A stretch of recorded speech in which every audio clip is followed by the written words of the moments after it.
Riverfront Stadium, Cincinnati. Pick up with first quarter action. Bengals leading 7-0. Jim Plunkett aiming for Marcus Allen, the past Heisman Trophy winner. The ball picked off by the great veteran defensive back Kenny Riley.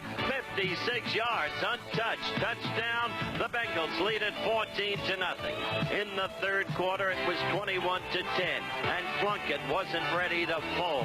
Looking for the sometimes incomparable Cliff Branch, number 21, and finding the speedster, a veteran, yes, but still so swift and elusive, and in he went for the touchdown. The Bengals 21, the Raiders 17. But the Bengals weren't about to fold either. They struck back with immediacy.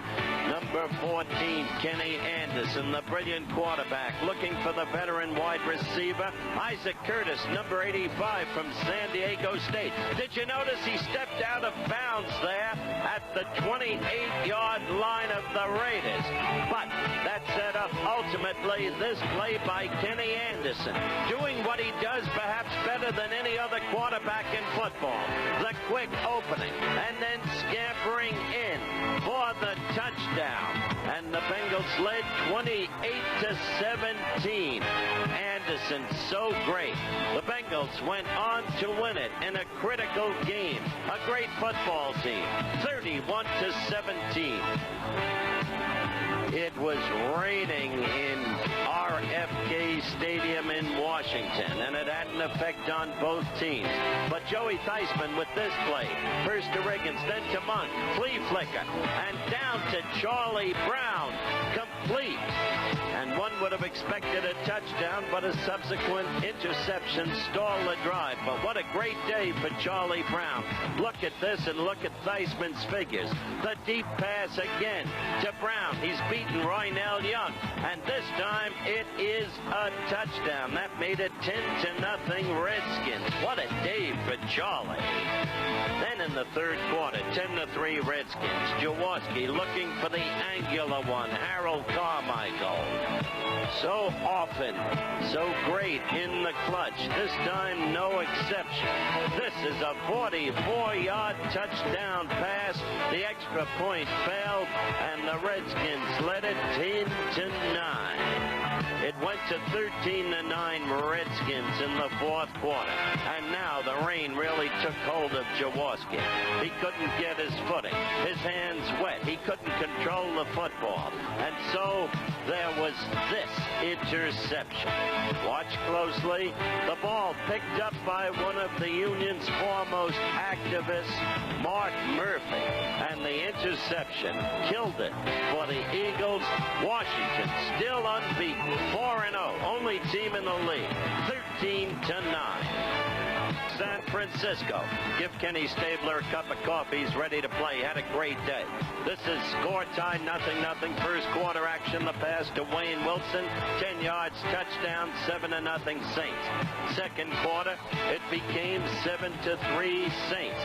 This team suddenly red hot. Maybe the most surprising team at the moment in the National Football League. Credit from Phillips.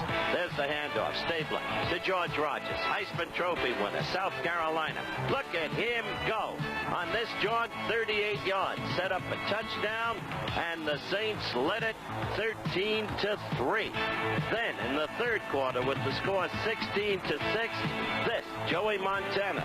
The ball intercepted by Ricky Jackson. He returns it 32 yards, and the Saints moved on to a 23-20 victory, their third consecutive triumph. Who would have believed it? Anaheim Stadium, the Chiefs against the Rams. The Rams winless going in. Second quarter action. Wendell Tyler having a sensational day. You saw the stats there. 7-0 Chiefs. Burt Jones on the move now. Watch him. He is looking for spots and hits Mike Gooman, a former Penn State great. And Gooman with this long run set up. Number 26, Wendell Tyler, for a 1-yard touchdown, 7-7. But it was only the beginning for Wendell Tyler. There was this, the shovel pass back to him from Jones, and in he poured. Touchdown, 14-7 Rams. Now, in the the third quarter with the score still 14-7 Rams. Jeff Goss punts. Oh, how Giff and Dandy and I have seen this man do it before. Leroy Irvin, a brilliant punt runner. Just brilliant. Look at him. Spot that hole. Dart through. Cut right. Along the sideline. 63 yards. Touchdown. Punt return. The final score, 20-14. The Rams, their first victory of the year. And don't forget, you'll see the Rams Thursday night at Anaheim Stadium against the Niners fighting back. The Pittsburgh Steelers against the Seahawks in the Kingdome in Seattle. First quarter action. Terry Bradshaw back to pass. Hit right there by Jacob Green. The shoulder damage. Bradshaw did not return to action. A precursor of things to come. Because by the third quarter, the astounding Seahawks were leading 9-0. That was Frank Pollard from Baylor fumbling through the end zone. And so it stayed 9-0. Pittsburgh squandering opportunities, waiting for Seattle to give the game to them. Zorn right there with a touchdown pass to Paul John. 16-0 Seattle, and the Pittsburgh Steelers still don't believe it.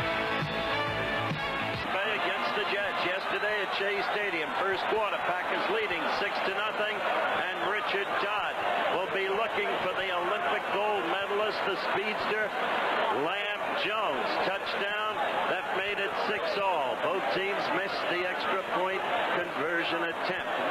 And then with the score tied at 6, Lynn Dickey. Well, there's Freeman McNeil. That's a different scene. Look at this run, too. This is a beautiful off run. Right tackle, 36-yard gain. That set up Pat Lay's winning 25-yard field goal. 15-13 the Jets.